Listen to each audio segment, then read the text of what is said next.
Já está gravando? Pronto, está gravando. Então tá. Então, boa noite. Temos 29 pessoas aqui. Com certeza esse número vai ir acrescentando na medida que a profe comece a falar. Então, neste mês de outubro, no que resta do ano, a gente, pelo University Charter, esse é o programa University Charter, ele tem programado uma série de seminários que vão ser semanais. Começaram semana passada com a University Charter de Pernambuco, e este é o segundo seminário na nossa, Rio Grande do Sul, mas especificamente no Caxias. E então a gente tem a grande honra de hoje, por ser o dia do professor Além, a ter a professora Jana, que é professora de nossa universidade, de nossa instituição da UFS, Universidade do Caxias do Sul, ter aceitado o nosso convite para fazer o seminário para nós. Então, professora, muito obrigada pelo aceitar o convite nosso. A gente ficou muito feliz quando a Ana fez toda a coordenação e sim, tivemos professores iniciais que convidamos, mas não conseguiram combinar o horário e tal, mas ficamos super felizes quando você aceitou o nosso convite. Então, a prof. Jana, como eu falei, ela é professora da UFS, atualmente ela é coordenadora do curso de graduação de Engenharia de Materiais e Polímeros.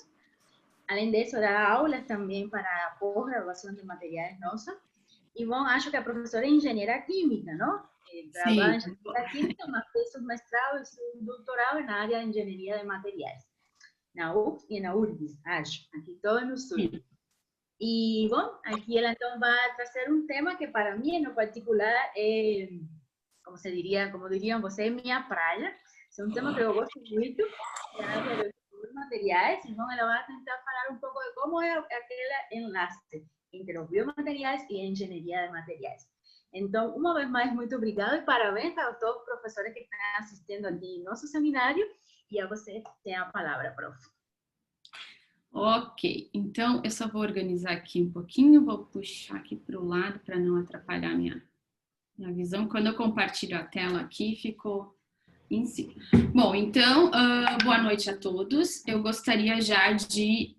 só um pouquinho que deu um probleminha aqui. Só vou ter que diminuir aqui. E aqui, vamos ver se não aconteceu nada.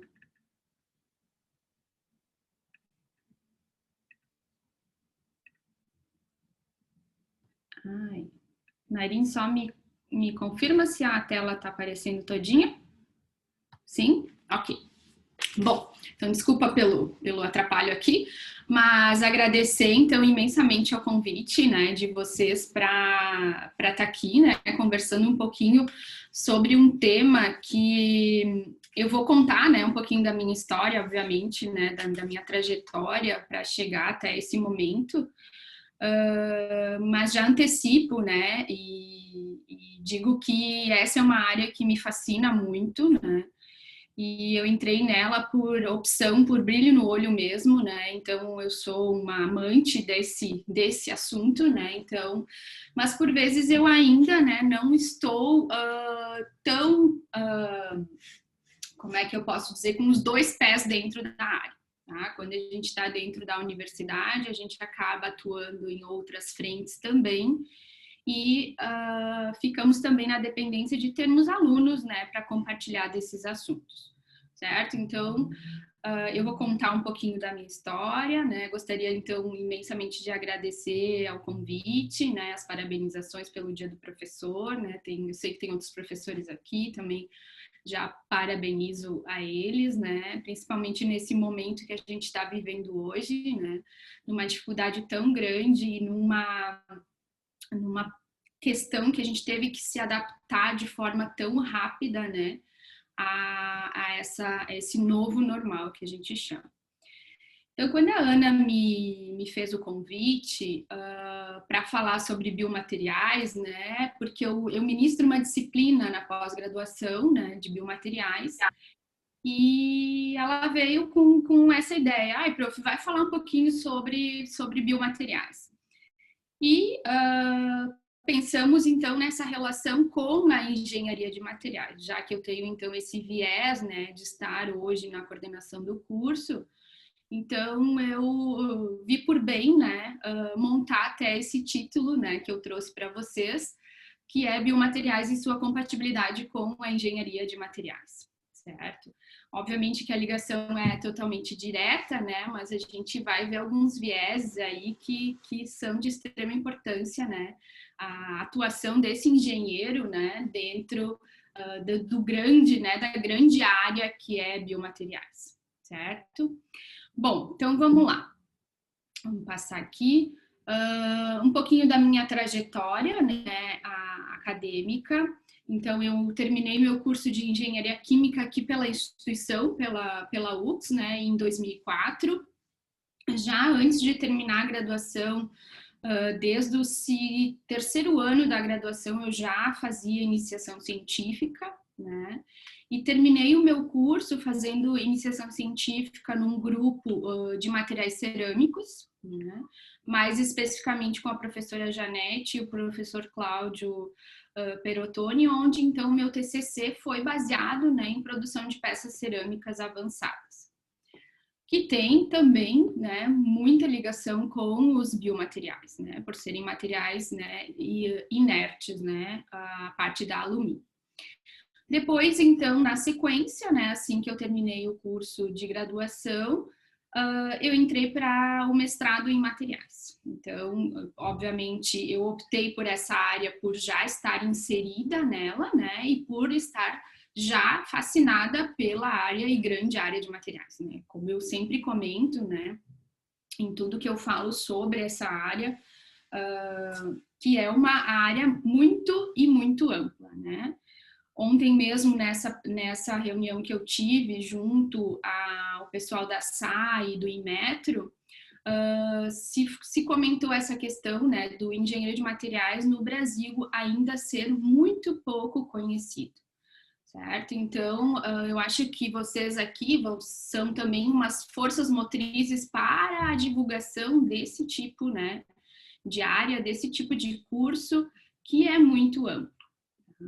Depois, então, eu parti para um doutorado. Aqui na universidade ainda não tínhamos o doutorado, então eu fui para a Universidade Federal do Rio Grande do Sul, para a URGS, né? Fiz, então, meu doutorado na área também, né, de ciência dos materiais, voltada a um comportamento estrutural de materiais que apresentam um comportamento anômalo em altas pressões, certo?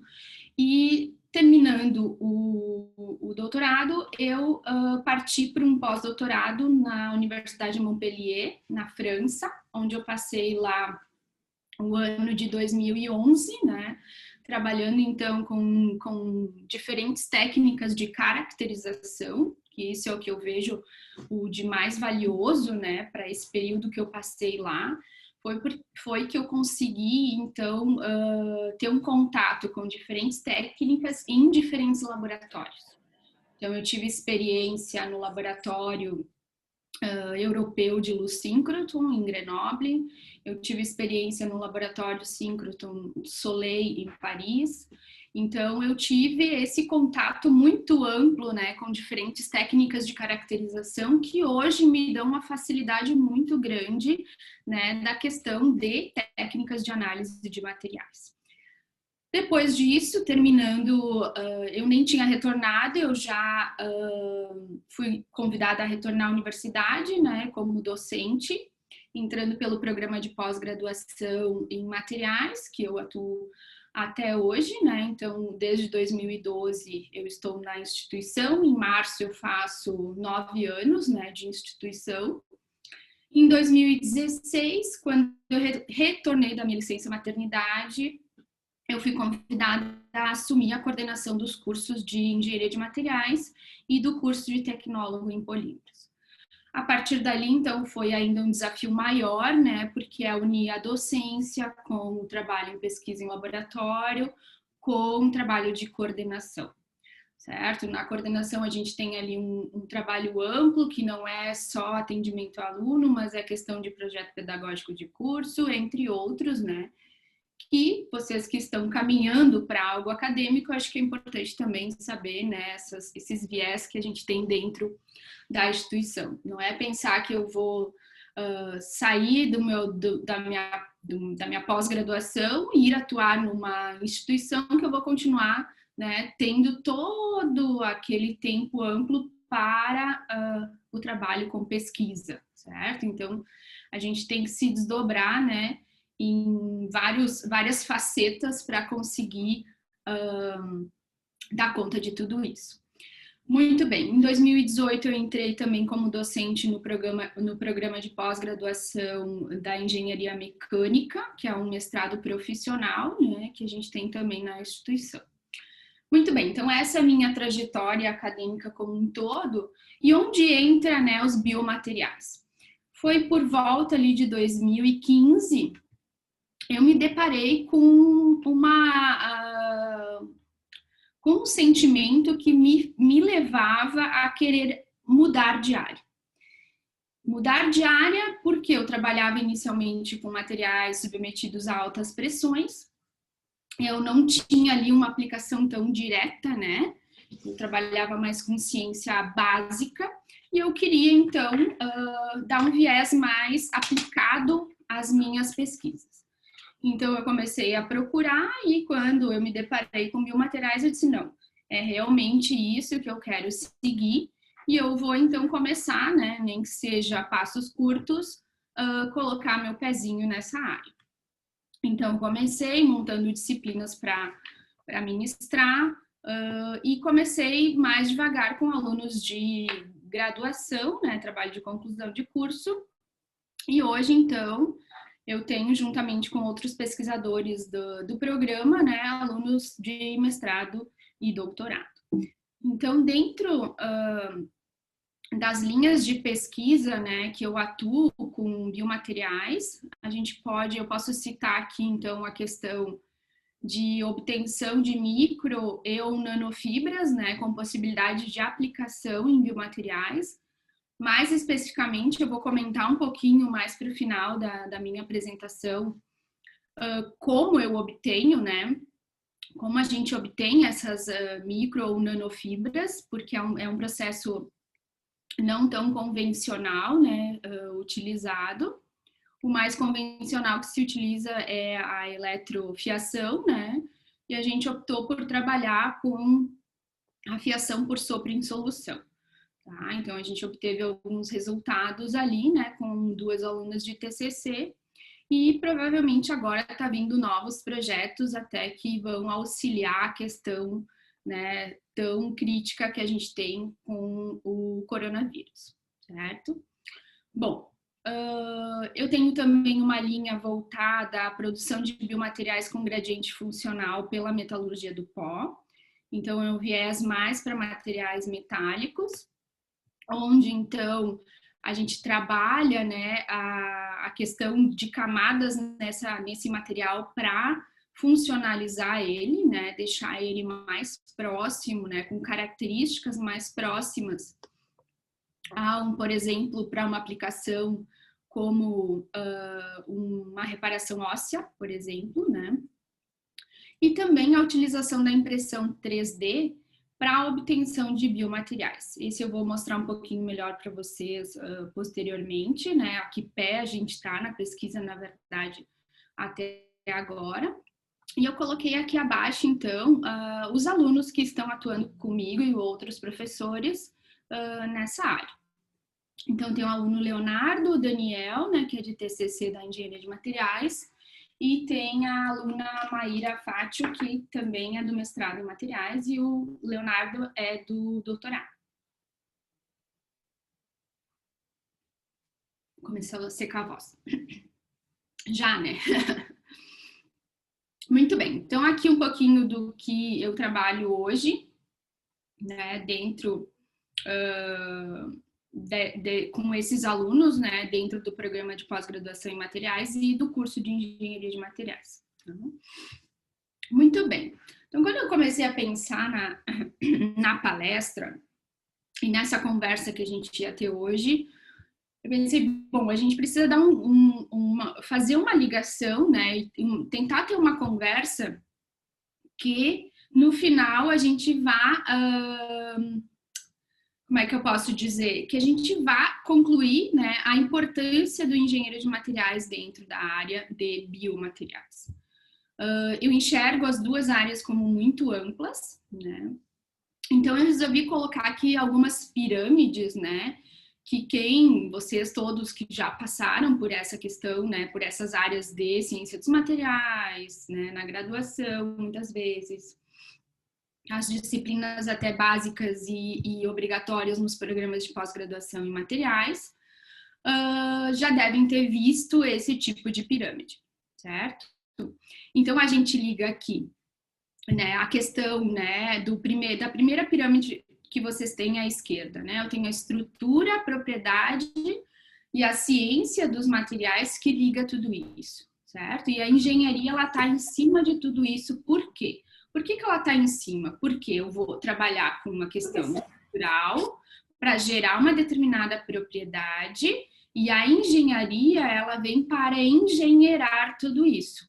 Então, é a partir dela, né, que eu vou conseguir colocar esse material no mercado, que eu vou conseguir, né, fazer a testagem para ter esse material como um produto final.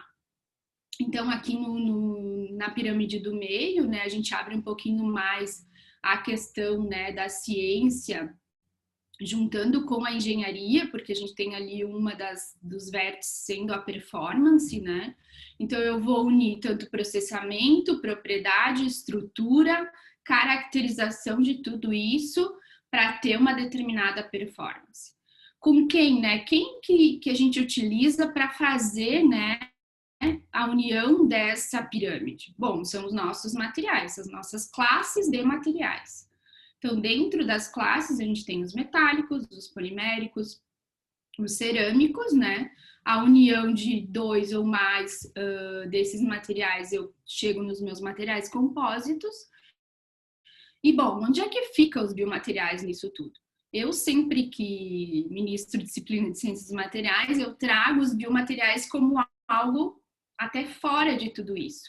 Porque os biomateriais são tudo que a gente vê ali pode ser um biomaterial, pode vir a ser um biomaterial, certo?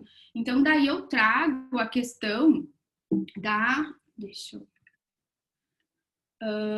a questão da importância, certo? Da importância dos biomateriais, né? Por que a gente necessita, né, dos biomateriais? Qual é o objetivo de utilização? Então, a gente traz dentro dessa gama, né, de, bom, se eu quero aumentar a expectativa de vida, né, eu vou ter que ter um padrão de vida, uma qualidade de vida para o meu indivíduo, e eu vou ter que também fornecer um avanço, né, para a medicina.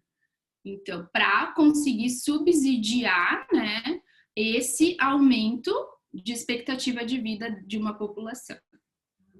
Do contrário, a gente tem algo ruim, né, que vem o aumento no número de automóveis, que não é ruim, mas que com isso eu tenho um aumento no número de acidentes, né, e um aumento no número de reparações necessárias a serem feitas para suprir, né, essas necessidades. Além disso, eu não coloquei aqui, mas vale ressaltar o aumento expressivo claro que não agora tanto na pandemia, né, mas da prática de esportes radicais, certo? Então, a prática de esportes radicais, ela também é um mercado muito amplo para os biomateriais, certo? Para biomateriais de reparo, né, e utilização desses materiais para reparos, né, ocasionados por acidentes de pessoas que praticam esportes radicais. Muito bem, então podemos conceituar, né, diante disso, o que seria o biomaterial. Como eu comentei anteriormente, talvez muitos de vocês estão, né, atuando nessa área fortemente, né? A Nairin também falou que ela é a praia dela, ela gosta, né, dessa área. Então, provavelmente, muitos de vocês já viram todos esses conceitos, né? Mas eu resolvi trazer, né, algumas coisas para a gente também, a partir desses conceitos, tentar unir a engenharia de materiais, certo? Depois, no final, obviamente, pessoal, vocês podem fazer questionamentos e também a gente pode abrir uma discussão, né, sobre essas ligações, tá? Seria bastante produtivo se a gente conseguisse fazer isso. Muito bem. Então, eu peguei aqui um dos conceitos, né, uma das definições que tem na literatura sobre biomateriais, tá? Então, é segundo Park e Lakes, que um biomaterial ele pode ser definido como qualquer material utilizado na fabricação de dispositivos, né, para substituir parte ou função do corpo de forma segura, confiável, econômica e fisiologicamente aceitável, certo? Então, aqui na direita, vocês podem já visualizar, eu trouxe uma imagem de uma prótese, né, utilizada, eu até esqueci de datar aqui, utilizada, então, uma prótese de madeira com couro, né, então esse indivíduo perdeu o dedão do pé e lá antigamente já se usava, então, dos biomateriais, certo? Eu vou comentar com vocês um pouquinho a questão das gerações, né, para a gente chegar, então, no ponto que eu quero discutir um pouquinho mais com vocês. Aqui, obviamente, outros biomateriais, né, amplamente utilizados, um scaffold, que também é parte da engenharia de tecidos, que a gente vai comentar um pouquinho posteriormente. Muito bem, só para conceituar, então, a questão dos órgãos artificiais, implantes, próteses, dispositivos médicos, órteses, né, só para a gente ter o entendimento da diferença desses conceitos, né, então, um órgão artificial, ele vai ser um dispositivo que vai substituir uma parte ou todo de uma função de um órgão no corpo, tá? Órgão pode ser um braço, pode ser uma mão, pode ser um dedo, certo? Um implante é um dispositivo médico, né, feito de um ou mais biomateriais, que é intencionalmente inserido dentro do corpo, né, seja total ou parcial. Uma prótese, ela é uma peça, um dispositivo artificial utilizado para substituir um membro, órgão ou parte dele. Tá? Um dispositivo médico, então, é um instrumento, um aparelho, um implemento, uma máquina, né? Um reagente in vitro ou outro artigo similar ou relacionado, incluindo qualquer componente, parte ou acessório que é planejado para uso no diagnóstico de doenças ou outras condições, ou na cura, ou no alívio, tratamento ou prevenção de doenças, certo? Por que trazer isso? Porque a gente já vai tendo uma visão de onde o biomaterial, né, onde esses materiais vão ser aplicados. Não é só, um biomaterial, eu imagino uma prótese de quadril, uma prótese de joelho. A gente vai ver ali o viés tão grande, obviamente eu não trouxe aqui todas as aplicações dos biomateriais, mas falando um pouquinho dessa forma, a gente já consegue ter uma ideia, né, da onde esses biomateriais são aplicados. Uma órtese, então, ela tem um significado mais restrito, né, e ela se refere unicamente aos aparelhos ou dispositivos ortopédicos, né, de uso externo, destinados, então, a alinhar, prevenir ou corrigir deformidades. Então, por exemplo, né, eu posso usar uma... Ui, me fugiu a palavra agora. Uma órtese de joelho, né, utilizar muitas vezes a gente chama de prótese, mas o nome correto seria órtese, certo? Que ela não tem uma função, ela não vai ter um contato com os fluidos corpóreos, por exemplo, né? Então, ali a utilização dos materiais vai ser de forma diferenciada, né?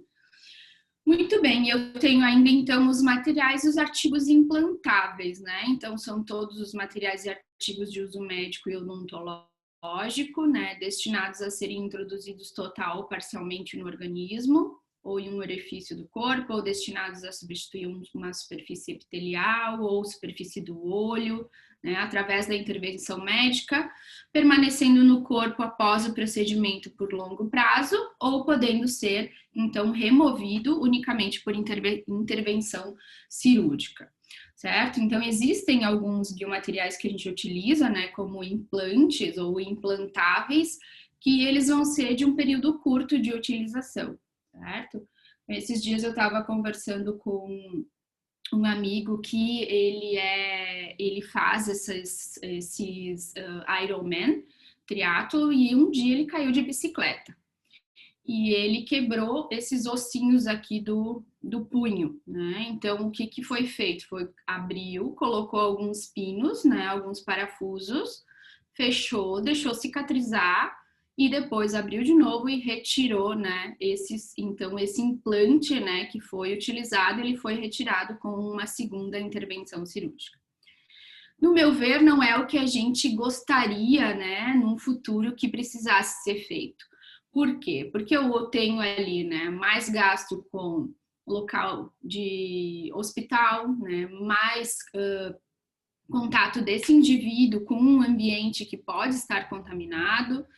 Então, eu vou ter ali uma anestesia sendo aplicada, né? Então, os gastos também, né, que vêm por trás de toda essa questão de inserir um implante e depois retirar esse implante, eu não enxergo com bons olhos, né? Então, o desenvolvimento dos biomateriais, eles devem nos levar à utilização, né? E poder deixar esse material ou que esse material, então, se torne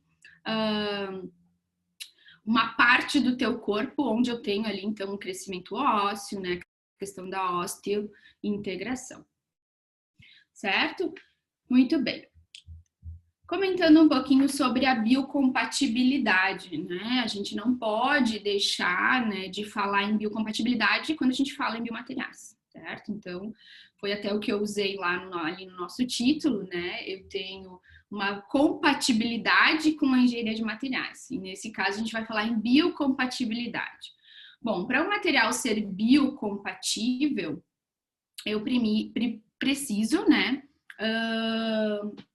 que ele passe por alguns quesitos, né? Ele seja aprovado em alguns quesitos.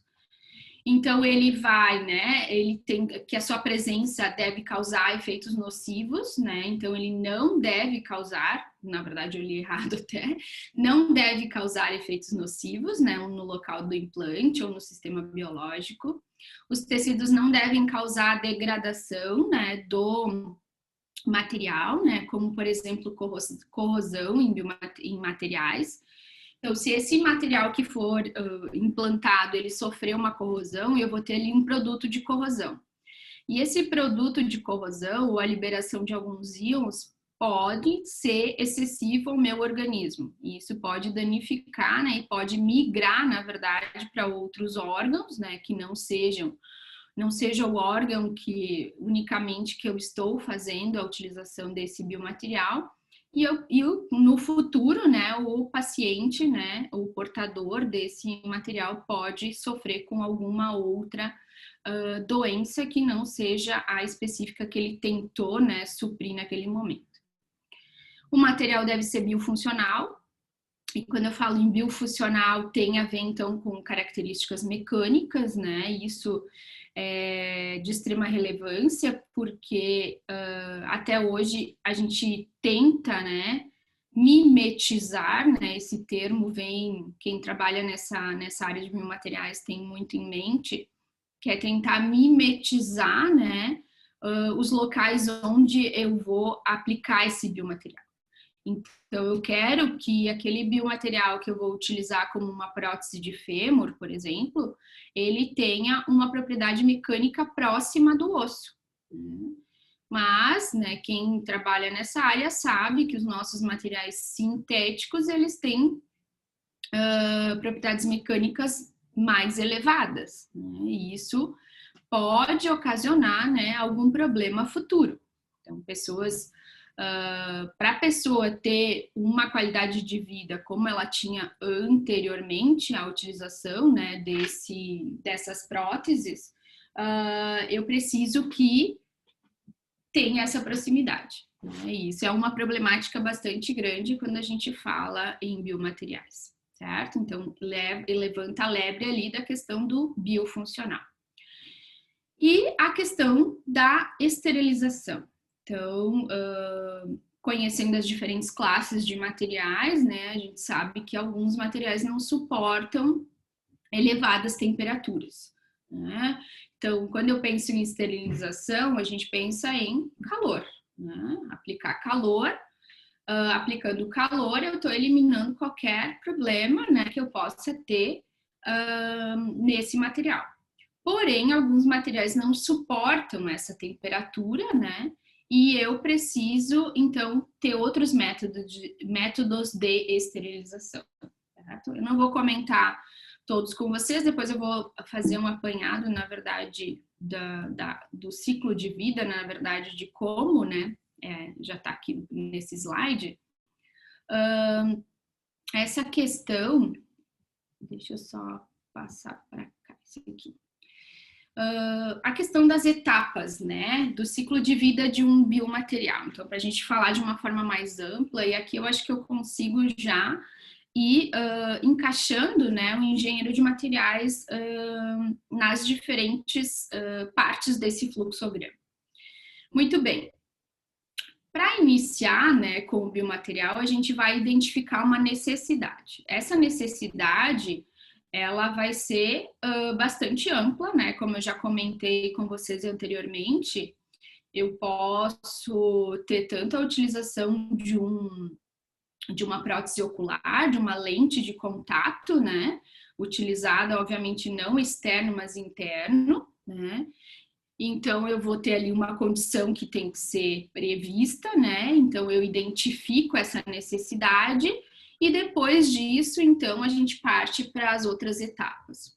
Eu posso querer substituir um órgão, eu posso ter a questão de cosmética, de estética, né? Então, a gente sabe que no Brasil, né, a gente é um dos campeões de cirurgias plásticas, né?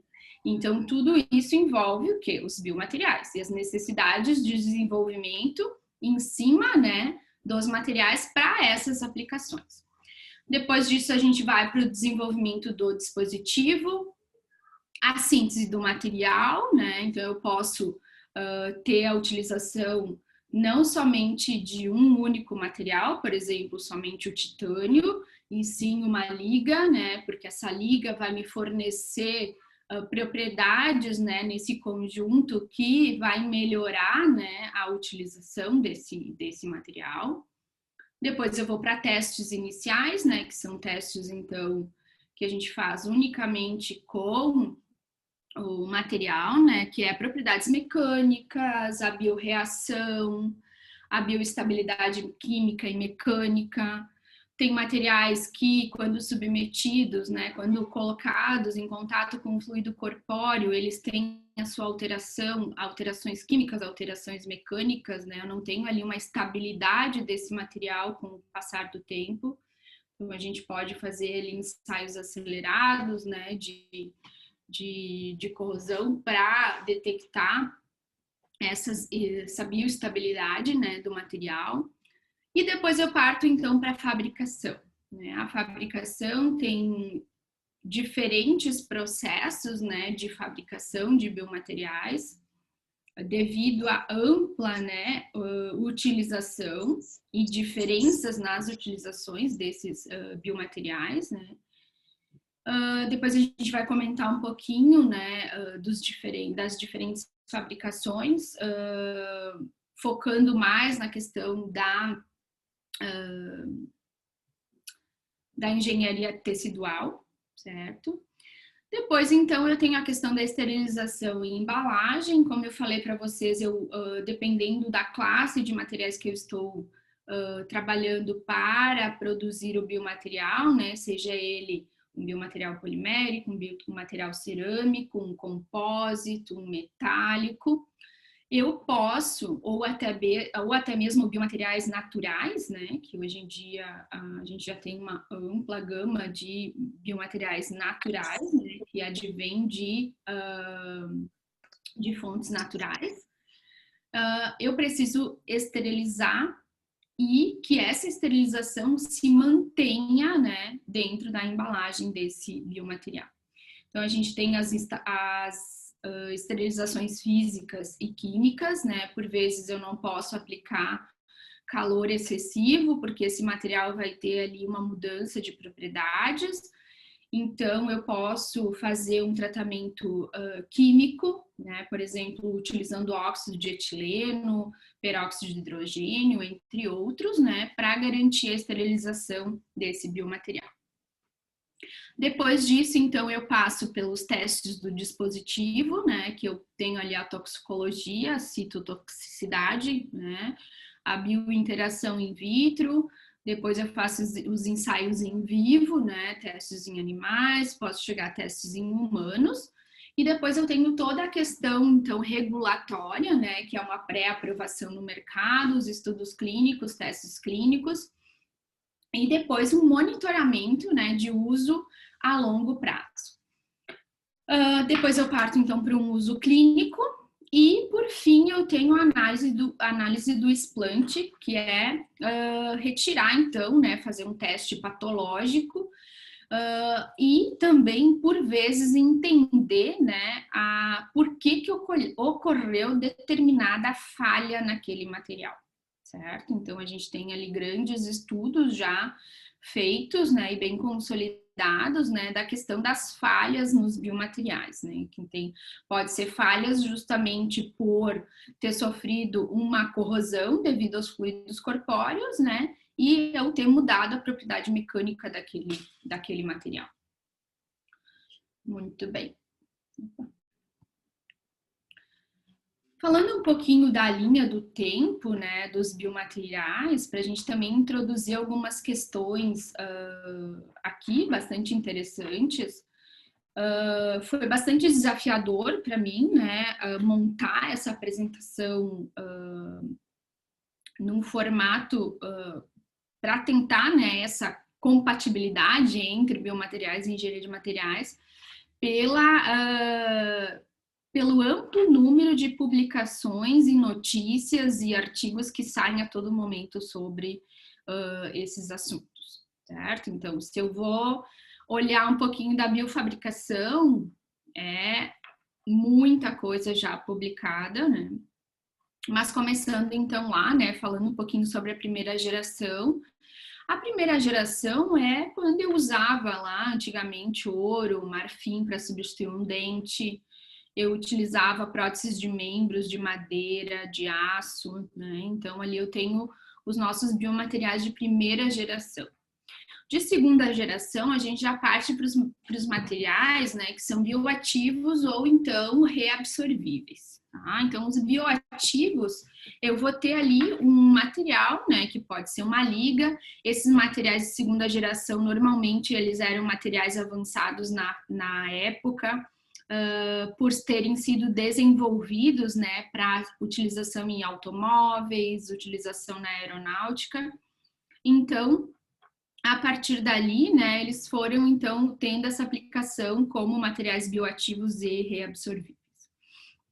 Numa terceira geração, a gente pode entrar na questão da engenharia de tecidos. A engenharia de tecidos, né, ela também é uma área bastante ampla, eu enxergo ela como uma área muito, muito ampla, porque eu vou ter ali, e é o que a gente vem, né, tendo muitos estudos em cima, é a formação, então, de uma estrutura, né? Essa estrutura, ela vai servir de suporte, de substrato, né? Para um eventual crescimento, né, celular, para posteriormente a aplicação, né, no nosso corpo, no corpo humano. Muito bem. Por fim, a quarta geração, então, são a questão da biofabricação. Inclusive, não foi na semana passada, na anterior, a gente recebeu aqui na universidade, né, através de uma palestra online também, né, a Janaína, hoje ela é professora na Uni, mas ela é à frente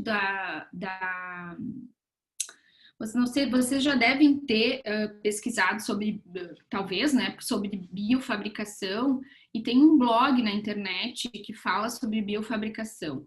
E ela tem, se eu não me engano, agora não está me vindo o nome na cabeça, mas é a Janaína, ela veio falar para a gente sobre essa questão da biofabricação, né? Então, também é uma questão bastante polêmica, né?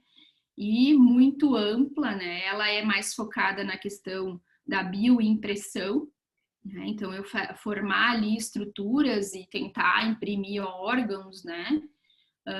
Mas ela mesma diz que hoje em dia ainda é bastante complicado, né? A gente conseguir ter um órgão, né? Completamente impresso e completamente funcional, né? Então, eu procurei várias literaturas também sobre esse assunto e o que eu visualizo e que eu encontrei até um artigo, que depois eu vou comentar, acho que um pouquinho sobre ele, é a utilização da biofabricação ou da bioimpressão para construir modelos, certo? Esses modelos, né, por exemplo, um modelo de um fígado, um modelo de uma próstata, eu posso, então, fazer com que a utilização desse modelo para o ensaio de uma cirurgia. Isso vai, então, diminuir os riscos, né, que eu tenho, porque cada cirurgia tem as suas complicações. Então, eu consigo diminuir os riscos, né, que eu possa ter, diminuir o tempo de cirurgia, dentre outros, né, problemáticas que a gente pode ter dentro, né, de cada um dos casos cirúrgicos, certo? Falando em casos cirúrgicos, teve uma certa vez, eu conversei com um médico e eu e uma outra pessoa, acho que a Fernanda deve estar por aí, eu acho que eu vi ela entrando, sobre cirurgias na coluna. Tá? E ele nos expôs a grande dificuldade, né, que ele tinha por ser uma área tão complicada de se trabalhar, é a questão da perfuração que ele tinha que fazer na coluna para introduzir algumas próteses, alguns parafusos, né, obviamente em cada caso, né, dos seus pacientes. Então existia na época até um projeto na universidade que era, bom, utilizar então da impressão 3D para imprimir a coluna desse paciente. Então, eu parto ali de uma imagem, né, de tomografia, eu vou, então, através de software, ter a coluna, né, e depois, então, eu vou fazer a impressão. E depois disso, a gente pode fazer como se fosse uma marcação, né, e uma espécie de... me fugiu a palavra. Uma espécie de modelo, né, que eu vou somente chegar na hora da cirurgia, colocar na coluna do paciente e vou ter o ângulo certo para a perfuração. Então, ele disse que isso diminuiria e muito o tempo de cirurgia e também, né, os prováveis erros médicos que podem acontecer, né? Então, alguns dos artigos que eu venho lendo, eles falam muito nessa questão, né, de erros médicos que acontecem, e isso, então, nos leva a, né, ter a possibilidade de, através de uma biofabricação, ter modelos onde eu posso ter o ensaio, né, desses médicos antes da cirurgia, certo? Depois acho que eu comento um pouquinho mais sobre isso. Com relação às pesquisas, né, porque a gente falou ali primeira, segunda, terceira e quarta geração, então a gente entra com o desenvolvimento de novos materiais e aplicação, né, de materiais avançados em áreas biomédicas, a busca de dispositivos, né, que apresentem um melhor desempenho, a busca por alternativas que levem a uma redução de custo, né, com manutenção de pacientes em hospitais, que isso é bastante crítico para questão pública, né, desenvolvimento e marketing, né, de pressão de mercado para novos materiais e dispositivos. Então, a gente tem um mercado por trás que pede novos, né, dispositivos para serem utilizados. E nessas minhas andanças, né, dessa semana, eu encontrei um artigo, né, que eu resolvi trazer também para a gente levantar essa discussão, né, porque hoje em dia a gente está ouvindo falar muito em inteligência artificial, isso já está quase até passando, né, Mas a gente já tem, né, esse artigo saiu na Nature dessa semana, do dia 12 de outubro. Então, ali, materiais funcionais impressos em 3D que são habilitados por tecnologias de fabricação assistida por inteligência artificial. Então, nesse artigo, né, ele comenta da utilização desses materiais impressos utilizando a inteligência artificial. Então, vejam que a gente começa a ter uma ligação, né, muito forte de todas as engenharias, né, voltadas, né, a essa questão da inteligência artificial, que tem agora também um viés voltado à aplicação em biomateriais. Bom, a classificação, né, falando um pouquinho, e eu vou tentar passar o mais rapidamente possível. Nairin, tu controla meu tempo, porque provavelmente eu já estou falando demais. E com relação à classificação, a gente tem quanto à origem, né, quanto à resposta no organismo, quanto ao tipo de aplicação e quanto às características dos materiais que a gente está utilizando. Então, a gente tem a origem biológica, né? Eu tenho os materiais autógenos, halógenos e xenógenos, né? Então, os autógenos são do mesmo indivíduo. Então, eu vou fazer um enxerto de pele, por exemplo, eu tiro pele de uma outra região desse indivíduo e implanto em uma região que está, por exemplo, com uma ferida ou alguma complicação. Os halógenos, então, são de mesma espécie. Eu posso ter ali a utilização de uma parte, né, do organismo de outro indivíduo, de outro paciente, sendo implantada em mim, então é de uma mesma espécie, e os xenógenos ou heterólogos, que são as, então, espécies diferentes. Então, por exemplo, a utilização de osso bovino para implantes ósseos, ou regeneração óssea, melhor. A origem ainda dentro da origem biológica, aqui a gente tem algumas vantagens e desvantagens, tentando resumir um pouquinho, né?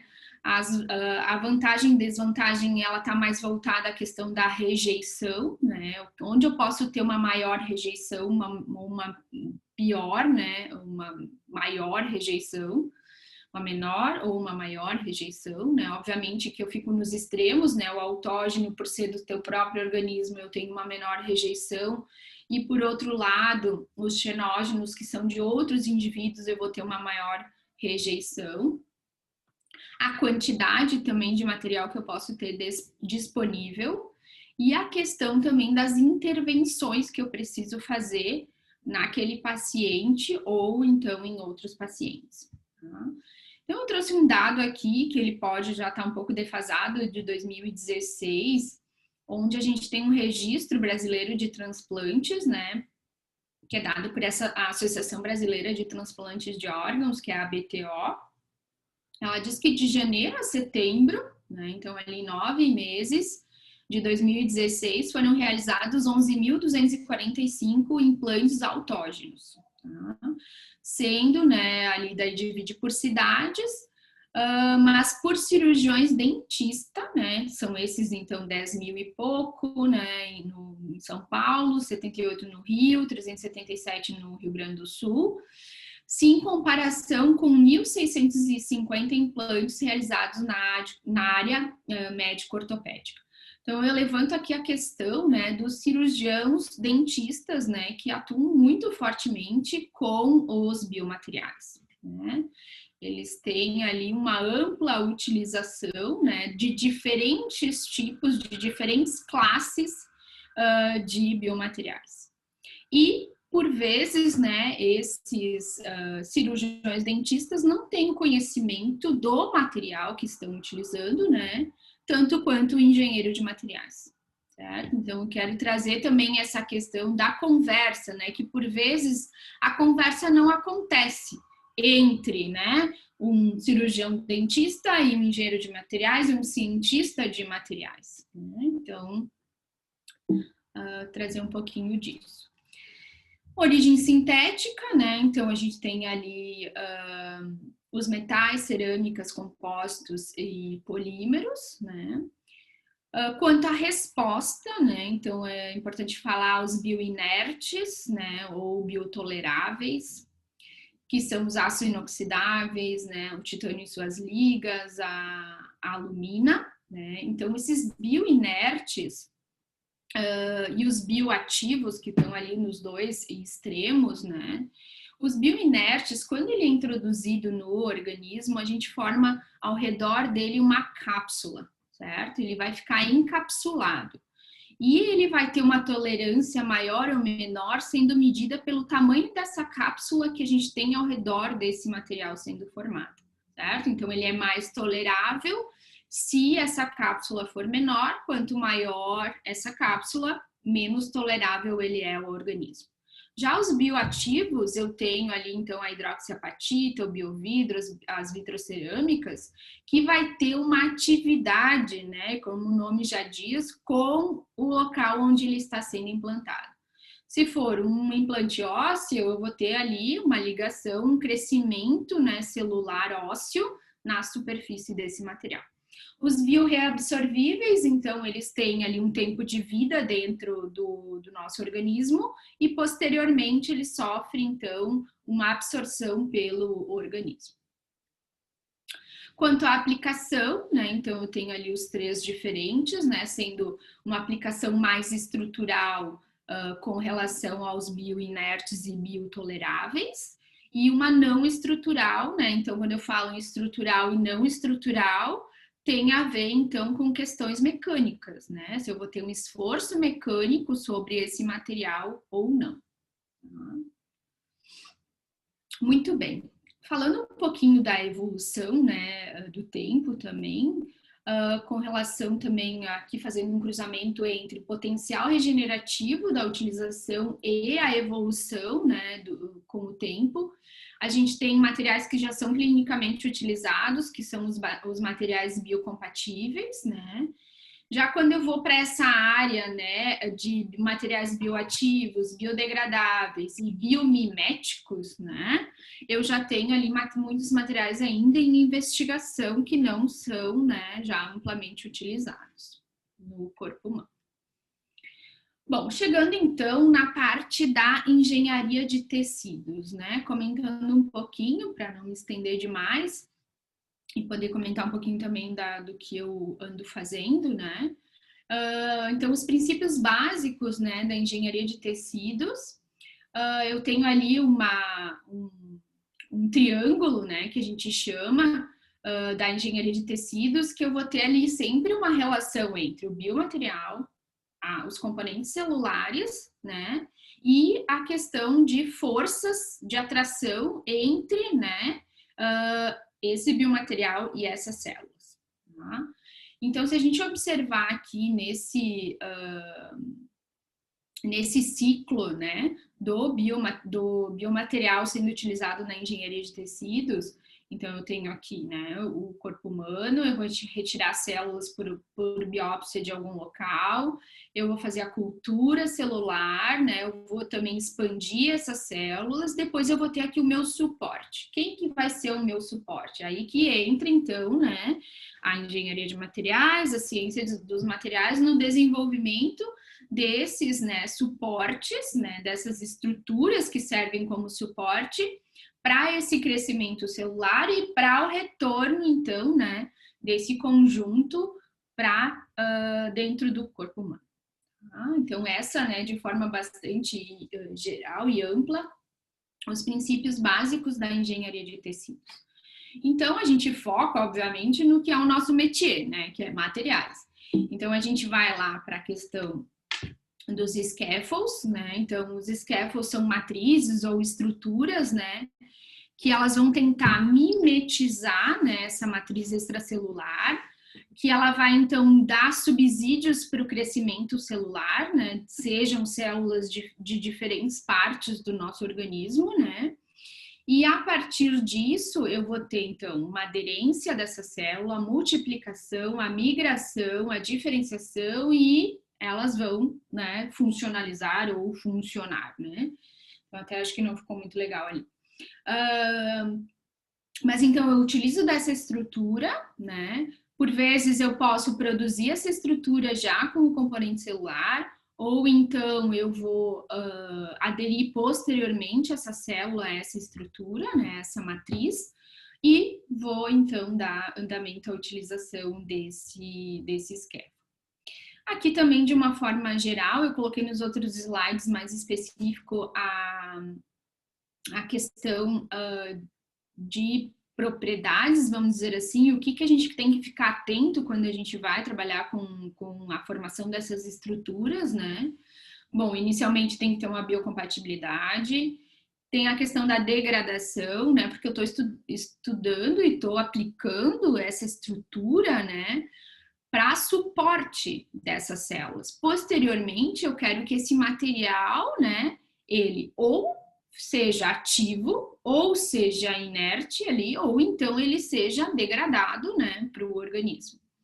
Tem toda a questão da superfície, né, da topografia desse material, a questão da estrutura tridimensional, né, desse scaffold, para ter ali o fenotipo, né, das células, onde elas estão, que aí envolve também aqui o que eu trouxe, a questão de tamanho de porosidade, tamanho de poro, né, a morfologia do poro. Isso tudo vai influenciar, né, na aderência dessa célula e no crescimento desse conjunto, né, desse conjunto celular.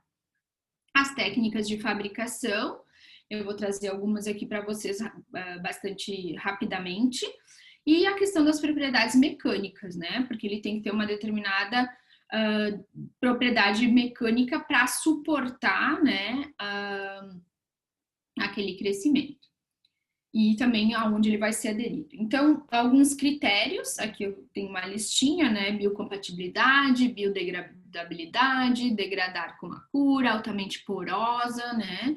Tamanho de poro correto para ter essa penetração celular e impregnação do tecido, ser permeável para entrega de nutrientes e trocas gasosas, fornecer um ambiente de esforço adequado, ter uma superfície favorável para a ligação de células, então a questão da aderência, promover a produção e a deposição de matriz extracelular, carregar e transmitir sinais biomoleculares, certo? Então, a gente tem ali diferentes quesitos, né, que são critérios para que esse scaffold, né, sirva, né, para, como, né, um suporte para crescimento celular.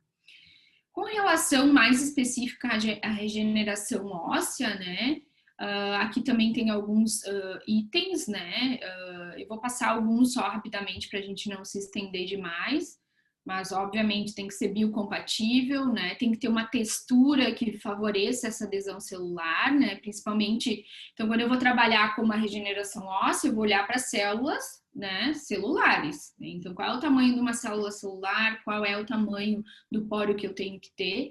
Então vejam que a gente tem ali uma grande interdisciplinaridade. A gente tem que conseguir conversar com as pessoas de outra área para conseguir aplicar, né, o nosso conhecimento em materiais. Aqui outros também itens, né?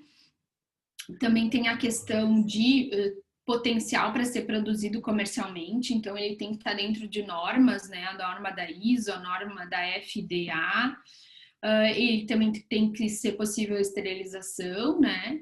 E por fim, né, eu com o meu viés engenheiro aqui, tem que ter uma questão econômica, né, por trás. Por quê?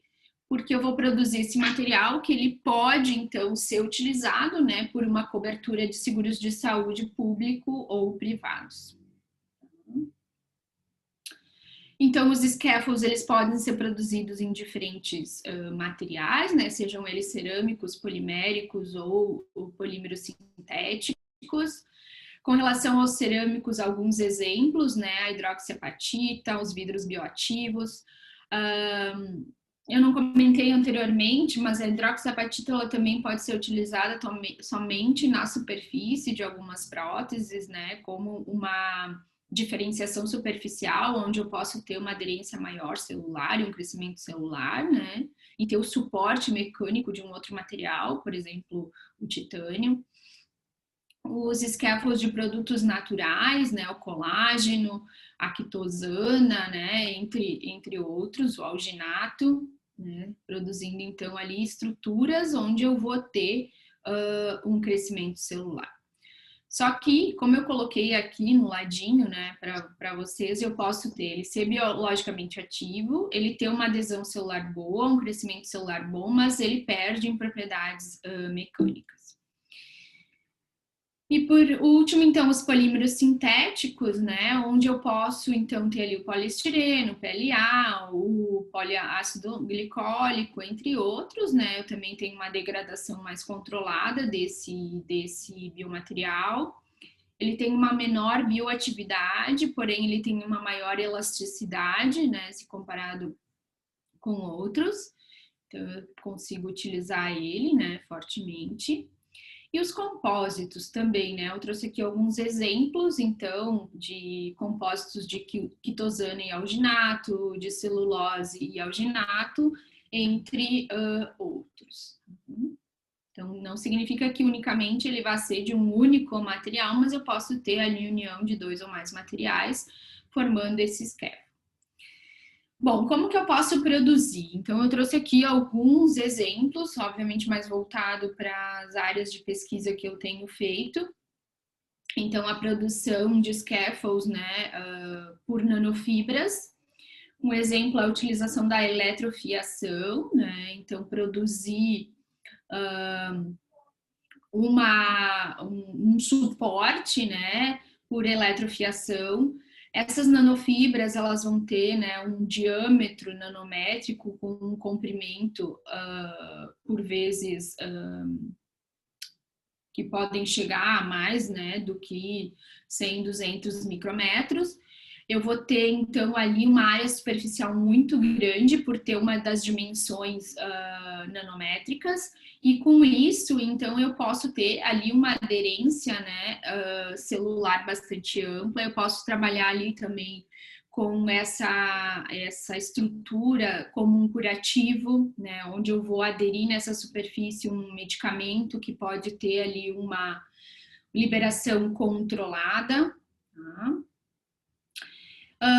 Aqui um exemplo só, né, a produção de um scaffold contendo células-tronco, né, para uso em engenharia de tecidos através da associação de técnicas de electrospinning e bioelectrospraying. Então, ao mesmo tempo que eu estou formando, né, a estrutura, eu estou já aspergindo uma suspensão celular. Então, eu já vou tendo uma aderência, né, dessas células juntamente à formação dessa matriz, né, que está se formando. Eu tenho, obviamente, que aplicar uma alta tensão aqui, diferencial, uma tensão diferencial entre o eletrodo, que é o coletor, e a seringa, tá? E o que não ocorre, então, na fiação por sopro em solução. Tá? Então, é uma das técnicas que eu venho trabalhando, fiação por sopro em solução, onde a gente utiliza, então, né, de uma solução polimérica, né? Obviamente, ela é baseada nos conceitos da fiação por sopro, fundido e da eletrofiação. Porém, nesse caso, o que a gente utiliza, né? Eu utilizo um gás pressurizado ou então um ar comprimido, por exemplo, para fazer, então, o quê? O arraste dessa solução, e no arraste dessa solução, né, que está saindo por um bico, né, de injeção, eu tenho, então, nesse caminho entre a ponta do bico até o coletor, a formação dessas nanofibras, certo? Então, eu tenho ali algumas forças motrizes de pressão diferencial, né, que vão ocasionar a formação dessas nanofibras. Existem alguns parâmetros que são bastante importantes nesse processamento, né? Que desde taxa de injeção, pressão do gás, distância de trabalho que a gente tem, distância entre bocais e a concentração de solução. Então, eu trouxe para vocês um resultado de uma aluna minha de TCC.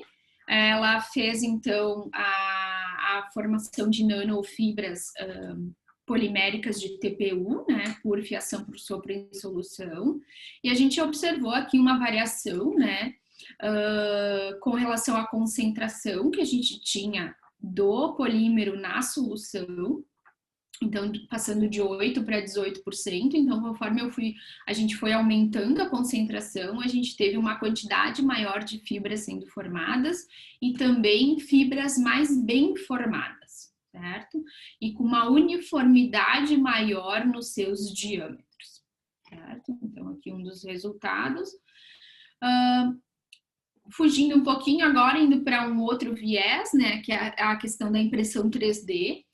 Então, aqui eu trouxe, tirei de um review, que eu não me lembro se eu coloquei, agora eu estava pensando se eu não coloquei a referência desse review aqui, desse ano, sobre a utilização da impressão 3D na engenharia de tecidos. Então, a gente tem aqui diferentes, né, maneiras, né, de imprimir em 3 dimensões.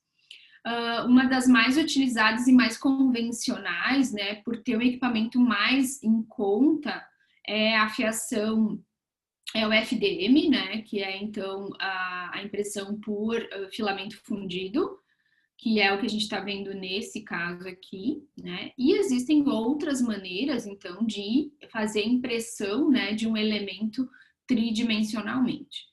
Obviamente que isso também depende das matérias-primas, né, para essas impressoras, né? Então, para o caso da FDM, eu preciso de um filamento. Normalmente, os filamentos utilizados nas impressoras, eles possuem um diâmetro específico, e eu vou ter ali um bico, né, da impressora, que também tem tamanhos específicos, e vou fazer a impressão, né, desse material tridimensional.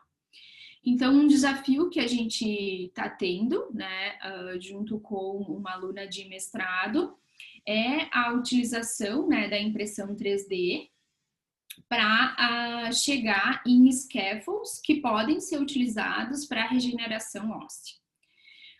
Mas qual é o nosso desafio aqui? O nosso desafio é chegar no final com um scaffold totalmente de alumina, tá? Então, o alumina é um material cerâmico. Eu vou partir, então, de um filamento. Esse filamento, obviamente, é um filamento compósito, né? Eu vou ter ali uma matriz polimérica e eu vou estar dispersando um particulado cerâmico. Então, a gente já está na etapa que a gente fez o filamento, a gente produz o filamento, né? A gente já produziu em diferentes materiais poliméricos, também utilizando diferentes aditivos, né, que podem nos auxiliar a obter, então, um filamento com uma aplicabilidade melhor e uma printabilidade melhor, que a gente fala, né, eu consegui utilizar ele para imprimir, né. Então, aqui vocês podem ver os filamentos, né, feitos, eles possuem aqui uma determinada composição de material cerâmico e material polimérico. O grande desafio nosso agora é conseguir retirar esse polímero e sobrar unicamente, né, que eu digo, e termos unicamente a alumina. Por que a alumina? Porque é um material inerte, né, e a gente, então, pretende, né, dar um segmento depois para aplicação como um biomaterial para regeneração óssea, certo? Então, obviamente, a gente está bem no início desse estudo, né, onde a gente conseguiu produzir o filamento, conseguiu utilizar esse filamento para imprimir esse scaffold, e agora vem toda a parte posterior, que é a eliminação desse material polimérico, a sinterização desse material cerâmico, e depois também verificar todas as propriedades mecânicas e a biocompatibilidade, né, desse material, desse scaffold que está sendo formado. Então, esse é o nosso grande desafio, onde, então, o foco também está na impressão 3D, mas junta, então, várias questões que unem, né, a engenharia tecidual com o processamento de materiais poliméricos, né, que eu diria já nem materiais poliméricos, materiais compósitos, né. Então, essa menina que está fazendo o mestrado, ela é engenheira de materiais, então a gente tem ali todo o conhecimento dela por trás, né, da engenharia de materiais, que auxilia, então, a esse desenvolvimento. Dando sequência, na verdade, para finalizar a minha fala, que eu acho que eu já me estendi um pouquinho demais, é trazer de novo à tona, né, a questão da interdisciplinaridade que a gente tem na área de biomateriais. Tá? Então, essa grande, né, interdisciplinaridade que a gente pode ter ali, né, tanto a questão da ciência e da engenharia, né, então engenheiros, físicos, químicos trabalhando na área, biólogos, farmacêuticos, veterinários, nas ciências clínicas, então, toda a questão de os dentistas, né, os odontologistas, os neurocirurgiões, ortopedistas, oftalmologistas, cirurgião plástico, cardiovascular, entre outros, né? Obviamente eu não consegui aqui trazer toda a ampla gama, né, da aplicação dos biomateriais, porém, né, eu acho que deu para instigar um pouquinho essa relação, né, forte que a gente tem do engenheiro de materiais atuando nessa área, né? Nessa área que, como eu falei lá no início, né, eu sou extremamente apaixonada, né? Eu adoro ler sobre o assunto, ver, né, sobre o assunto. Então, acho que foi isso que me trouxe até aqui. Tá? Então, eu gostaria de agradecer. Eu trouxe aqui a foto, então, da minha razão da minha vida, né? O meu filho. E gostaria de agradecer, então, Nairin, no teu nome, agradecer a todo mundo que está aqui, né? E também a atenção, né? E a paciência de ficar me ouvindo até agora. Imagina, professora, nós somos quem temos que agradecer uma vez mais pela disponibilidade e o tempo que levou preparar o seminário.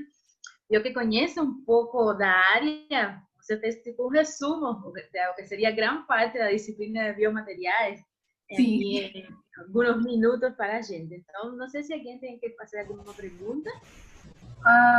Queria falar, primeiramente, Prof. Jadna, obrigada por ter aceitado o convite para fazer a palestra. Foi muito esclarecedor. Eu acho que deu uma ideia muito boa de como a engenharia de materiais pode estar aplicada nos biomateriais. E, como a gente sabe, né, eu, a Nairin, tu, é a nossa área, então posso fazer. E eu achei muito interessante aquela parte que tu falou do trabalho de usar o sopro, né, ao invés da eletrofiação.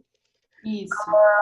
Naqueles curativos que eu fazia com o látex, eu vi que alguns podem ser feitos por eletrofiação. E eu queria saber, tu sabe se alguém já fez esse de látex por sopro também? Ou se seria possível fazer?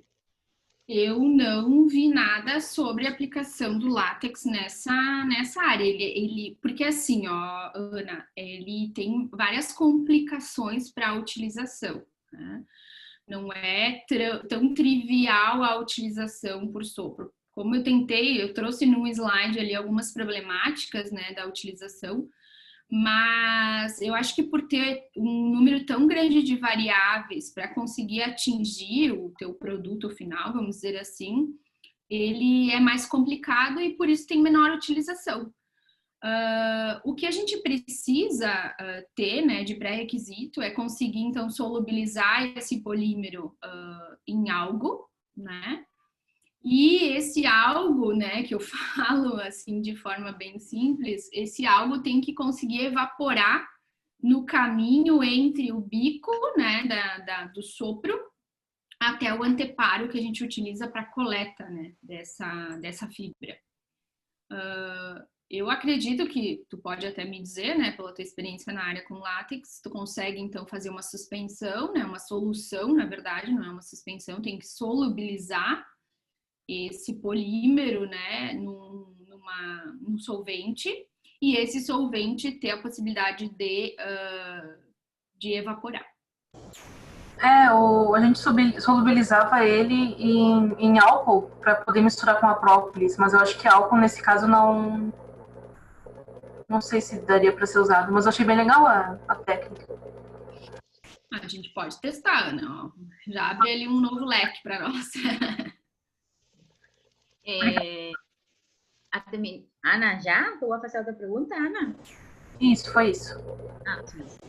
Obrigada, profe. Tem várias pessoas aqui, bueno, parabenizando pela apresentação no chat.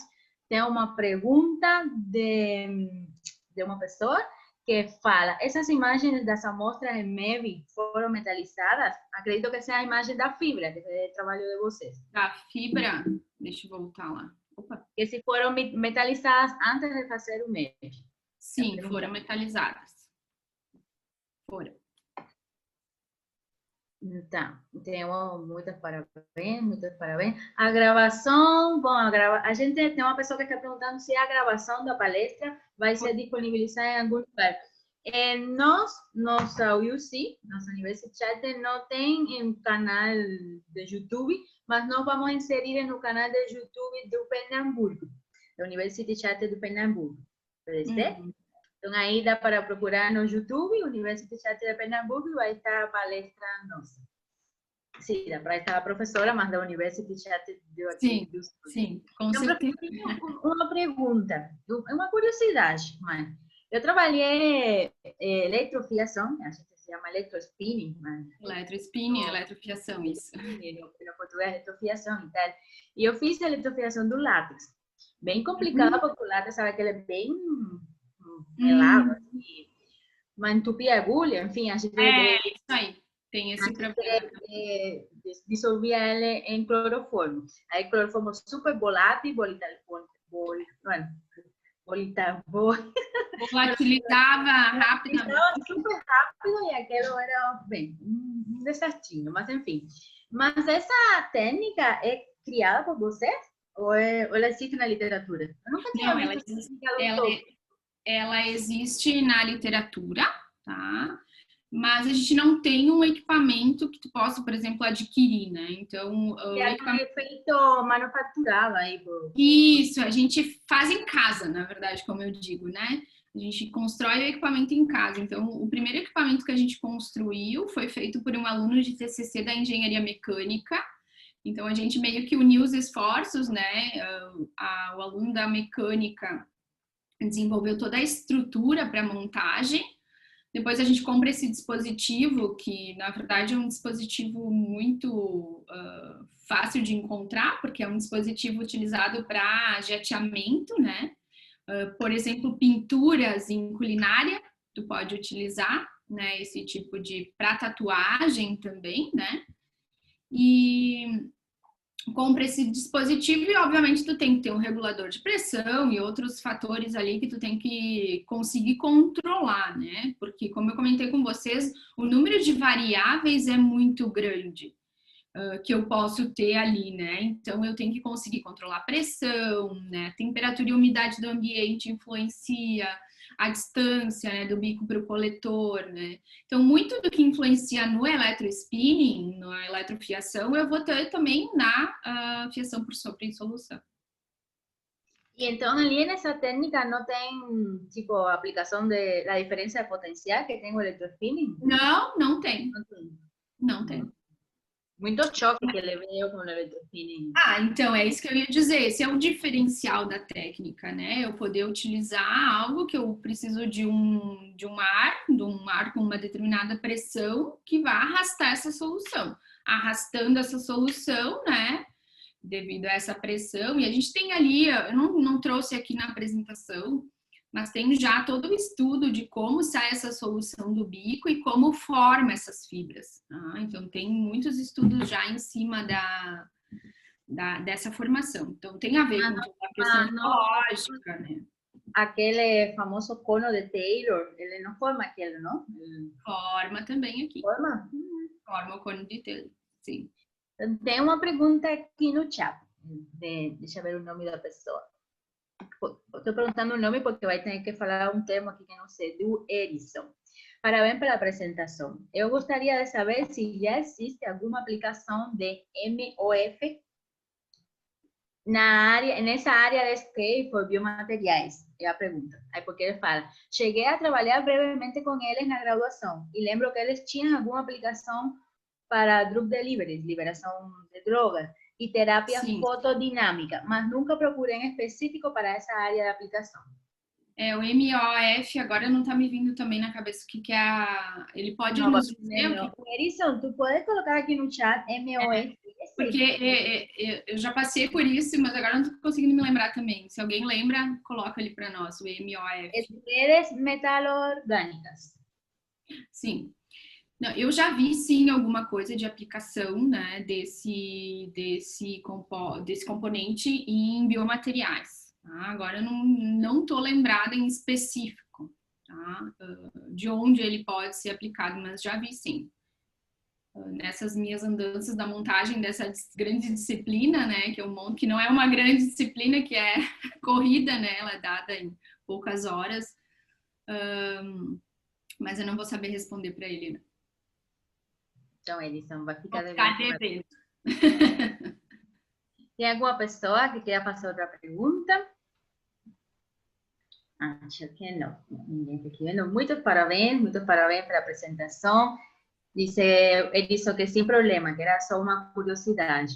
Eu também, que levo muito tempo trabalhando na área, não sei se sabia dizer. Eu já vi que esse tipo de materiais, MOF, tem aplicação como liberação de drogas e tal, com certeza vai ter algum enlace na área de materiais. Uhum. Parabéns de novo, muito obrigada. Bom, muito obrigada, professora. Muito obrigada. Eu que agradeço. Novamente. A gente vai emitir um certificado, tem várias pessoas aqui que perguntaram se ia ter certificado e tal. Uhum. A gente não tinha previsto isso, mas não tem nenhum problema em fazer certificado. Acho que a profe poderia assinar sem problema, não? Para pessoas que estão assistindo. Eu firmaria, assinaria sem problema, e aí você firmou a profe. E aí colocaram seu e-mail, seu nome, e vou confeccionar e vou construir. Então, obrigada a todos os que têm resistido aqui até esta hora da noite, assistindo a apresentação da profe. E obrigada uma vez mais, professora. Tem um monte de parabéns aqui no chat. Muito obrigada, muito obrigada. Vou dar uma olhadinha no chat, então. Obrigadão, gente. Obrigada pela atenção. Tchau, tchau. Tchau, tchau.